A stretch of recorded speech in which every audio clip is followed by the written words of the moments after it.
खास का बजट। इस बार बजट में आपके लिए क्या है बता रहा हूं आपको, उम्मीद जग रही है आपकी भी। और मिडिल क्लास के लिए सरकार के पास क्या हो सकता है, मोदी सरकार कैसे किसान भाइयों को खुश करेगी, आज की खबर आपको देखनी चाहिए दर्शकों। क्यों देखनी चाहिए? क्योंकि आम बजट पर देश की निगाहें होती हैं, क्योंकि आपके लिए हो सकता है, महिलाओं के लिए हो सकता है, युवाओं के लिए हो सकता है। लेकिन अब खास क्या है, केंद्र में तीसरी बार मोदी सरकार बनी है दर्शकों, मोदी 3.0, और 23 जुलाई को थर्ड टर्म का पहला बजट पेश किया जाएगा। केंद्रीय वित्त मंत्री निर्मला सीतारमण बजट तैयार हो चुका है और उनके साथ मोदी सरकार से देश की जनता को, आपको काफी उम्मीद है। और कयास तो यह भी लगाए जा रहे हैं दर्शकों कि मोदी सरकार इस बार देश के बजट को बढ़ा सकती है। युवा, किसान भाई, महिलाएं हमेशा से मोदी सरकार की प्राथमिकता में रहे हैं और इस बार के बजट में उम्मीद यह जताई जा रही है कि वित्त मंत्री सभी सेक्टर्स का ध्यान रखकर बजट पेश करेंगे। यानी आपके लिए भी कुछ हो सकता है। मंगलवार को यह बजट पेश होगा। वित्त मंत्री निर्मला सीतारमण एक अनोखा रिकॉर्ड भी बना रही हैं दर्शकों। क्या रिकॉर्ड है, ध्यान से सुनिए। निर्मला सीतारमण मोरारजी देसाई के रिकॉर्ड को पीछे छोड़ते हुए लगातार सबसे ज्यादा बार बजट पेश करने वाली वित्त मंत्री बन जाएंगे। सोचिए आप, किस तरह से एक रिकॉर्ड तो बन रहा है, लेकिन इसे तैयार कैसे किया गया है, क्या इसमें खास है आपके लिए? आज आपके लिए एक एक चीज लेकर आए, कहीं मत जाइएगा, क्योंकि 23 जुलाई को वित्त मंत्री आम बजट पेश करेंगे। लेकिन यह बजट बेहद खास रहने वाला है। इसके संकेत खुद राष्ट्रपति द्रौपदी मुर्मू दे चुके हैं। कैसे? उन्होंने पिछले महीने संसद में अभिभाषण दिया और कहा था कि बजट दूरगामी नीतियों का दस्तावेज होगा। इसमें बड़े सामाजिक और आर्थिक फैसले लिए जाएंगे। मोदी सरकार का लक्ष्य क्या है? देश को विकसित राष्ट्र बनाने का। और यह टारगेट तभी पूरा होगा दर्शकों जब मिडिल क्लास मजबूत बनेगा। यानी आप लोग, मिडिल क्लास किसी भी देश की इकोनॉमी की रीढ़ की हड्डी माना जाता है दर्शकों, बड़ा मजबूत। यह तबका देश के आर्थिक विकास में सबसे ज्यादा योगदान देता है। पिछले 2 बजट्स को अगर देखें तो इस तबके को उम्मीद के मुताबिक नहीं मिला। ऐसे में अब यह माना जा रहा है कि इस बार निर्मला सीतारमण खजाना आप लोगों के लिए खोल देंगे और इसी साल महाराष्ट्र, हरियाणा, झारखंड और जम्मू कश्मीर में विधानसभा चुनाव भी होने। ऐसे में यह बजट लोक लुभावन वादों से भरा हुआ बजट भी हो सकता है। हमारी जानकारी यह है कि वित्त मंत्री उपभोग को बढ़ावा देने के लिए टैक्स राहत उपायों को शुरू करने पर विचार कर रही है। माना तो यह भी जा रहा है कि न्यू टैक्स रिजीम में 15 लाख रुपए से लेकर 20 लाख रुपए तक के सालाना आय के लिए इनकम टैक्स स्लैब को बेहतर बनाना है। यह भी जानकारी है। इसके अलावा क्या है, सुनिए ध्यान से। यह भी कहा जा रहा है कि टैक्स के तहत बेसिक आयकर छूट को 3 लाख से बढ़ाकर 5 लाख किया जा सकता है दर्शकों। बिल्कुल ठीक सुन रहे हैं आप। लेकिन अब बड़ी बात क्या है, हमने इसके लिए बात भी की अलग अलग वर्गों से। सबसे पहले आपको सुनवाते हैं किस तरह से बजट की उम्मीद है हम लोगों को। सुनिए जरा। छूट मिलनी चाहिए। जो सैलरी पर्सन है उनके कम से टैक्स डिडक्शन तो प्रॉपर होना चाहिए, क्योंकि जो हमें मिलता है हमें कुछ नहीं मिलता। टैक्स हमसे बहुत सारे लेते हैं लेकिन देते कुछ भी नहीं हमें। चाहते मध्यम वर्ग के लोग चाहते हैं कि राहत मिले, थोड़े स्लैब में थोड़ा सा बढ़ोतरी हो, क्योंकि जो पहले जो स्लैब है उसमें बचता कुछ नहीं है, किसी के कुछ आता नहीं है। मध्यम वर्ग के लिए ठीक आए बजट। लोग कह रहे हैं बचता कुछ नहीं है, इस बार हमें उम्मीद है। लेकिन किस तरह का ये बजट रह सकता है, पहले हमारी ये रिपोर्ट देखिए, फिर आपके लिए केस स्टडी भी तैयार की है। किसान भाई, महिला जरूर सुने, पहले ये रिपोर्ट।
बात करेंगे महिला और किसानों की।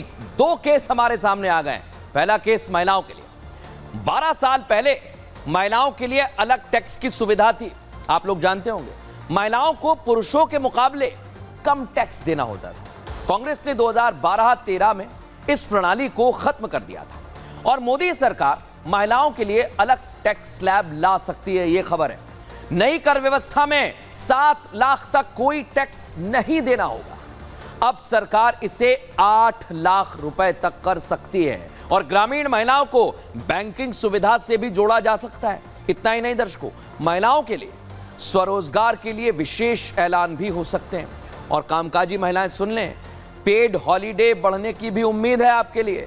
लड़कियों की शिक्षा के लिए भी वित्तीय समावेशन संभव नजर आ रहा है। अब बात करेंगे किसानों की। केस 2, वित्त मंत्री किसान सम्मान निधि की राशि बढ़ा सकती हैं। 6,000 जो आप लोगों को मिलते हैं वो 8,000 हो सकते हैं दर्शकों। 9 करोड़ से ज्यादा किसानों को इस योजना का लाभ मिल रहा है और किसान सम्मान निधि में 3 साल के बदलाव नहीं माने जा रहे कि इस बार योजना में बदलाव होगा, ये उम्मीद है। किसान क्रेडिट कार्ड की ब्याज दर को भी घटाया जा सकता है। अभी क्या है, 3 लाख रुपए के लिए आपको 7% ब्याज देना पड़ता है। सरकार लोन सीमा को 3 से 5 लाख रुपए कर देगी। और क्या होगा, सरकार कृषि उपकरणों पर जीएसटी भी घटा सकती है। बड़ी मांग है किसानों की। कृषि उपकरणों पर अधिक सब्सिडी भी किसानों को मिल सकती है। लेकिन अब बड़ी बात क्या है दर्शकों, ये तो हमें लग रहा है कि होगा, हमारी उम्मीद है, आपकी भी उम्मीद है। लेकिन आम लोग क्या कह रहे हैं, महिलाएं, किसान क्या कह रहे हैं, क्या उम्मीद है उनकी, सुनिए जरा ध्यान से। अभी हर चीज़ ही महंगी हो चुकी है, खास करके अभी सब्जियां, टमाटर वगैरह हर चीज़ ही महंगी। अब इसलिए किचन चलाना थोड़ा ज़्यादा दिक्कत हो जाती है।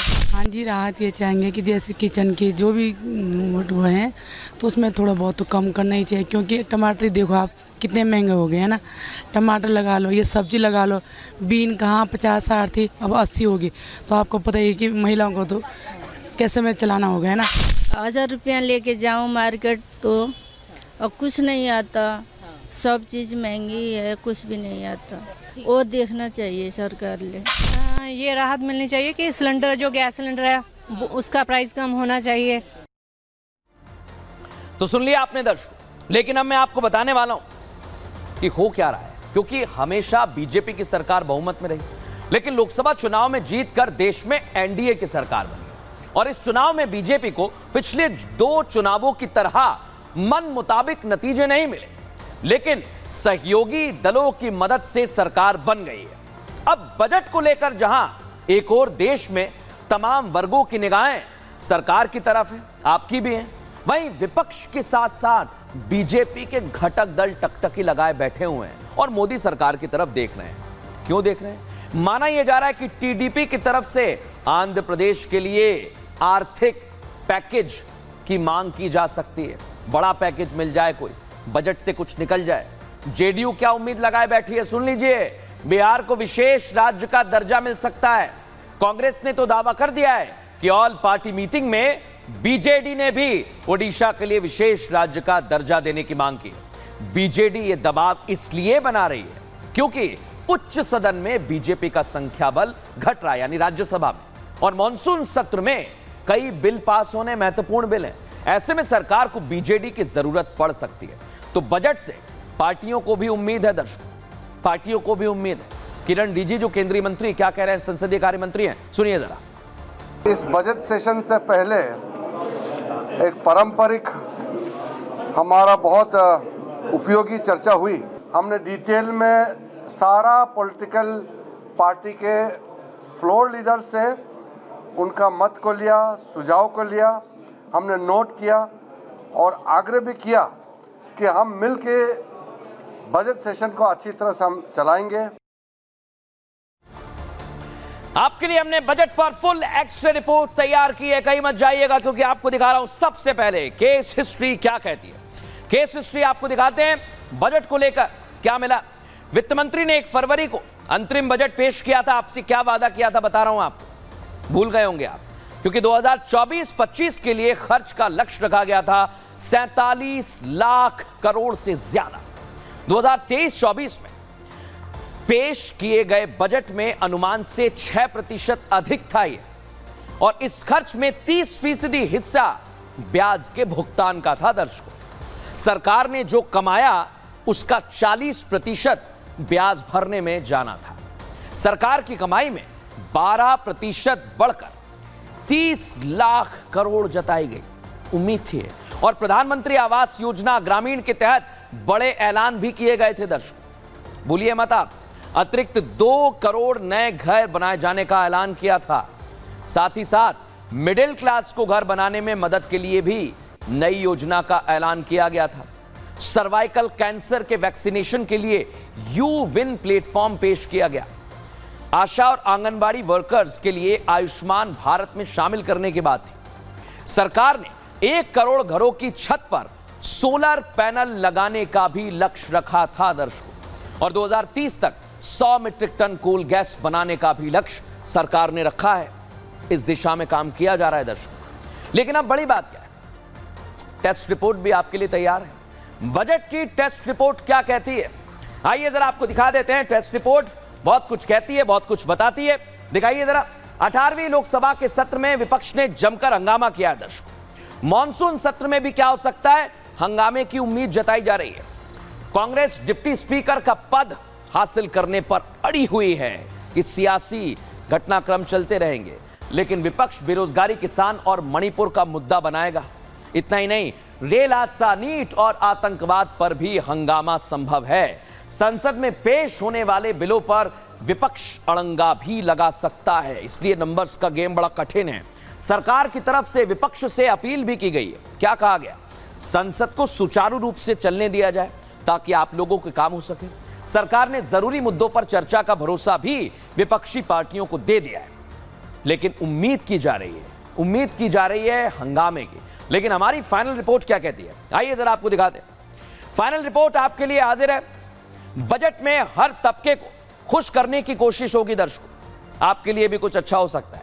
वित्त मंत्री किसानों के लिए पिटारा खोल सकती हैं, और इतना ही नहीं, कुछ और फसलों पर एमएसपी भी सरकार दे सकती है। साथ ही साथ मध्यम वर्ग को टैक्स में छूट देकर राहत की संभावना भी बता रही है हमारी फाइनल रिपोर्ट। और एटीसी और एटीडी में छूट मिल सकती है। कर्मचारी समझ गए होंगे बेहतर इस बात को। बेरोजगारी और महंगाई कम करने पर भी फोकस रहेगा सरकार का, इसको कंट्रोल किया जाए। हेल्थ सेक्टर के लिए विशेष घोषणा भी संभव है, ये अभी बता रही हमारी फाइनल रिपोर्ट। लेकिन अब आपको बताएं दर्शकों, इसको लेकर आम लोग क्या कह रहे हैं, सुनिए जरा। किस स्टेट को क्या मिला, किसको क्या मिला, किस लोगों को उन्होंने, सरकार ने क्या दिया, उस वक्त ही मालूम होता है। इसमें कोई पूछताछ, एक दूसरे का विचार करना, ऐसी प्रथा बीजेपी ने तो नहीं डाली। बहुत सारी पार्टियों ने, इंक्लूडिंग श्रोमणी अकाली दल ने, एक तो किसानों का मुद्दा रेज किया कि किसानों के साथ 4 साल पहले जो प्रधानमंत्री जी ने वादा किया था, वो शोभा नहीं देता कि प्रधानमंत्री के लेवल पे उनको वादा किया जाए और आज भी उनको धरने पे बैठना हो। तो किसानों के मुद्दों को एड्रेस करना चाहिए। जेडीयू के नेता, बहुत सारे लोग कह रहे हैं कि नहीं, हम लोग का एजेंडा है और हम लोग तभी कहने का मतलब सेंट्रल को सपोर्ट किए हैं, उन लोगों ने कहा है, इस प्रकार से बातें होती हैं।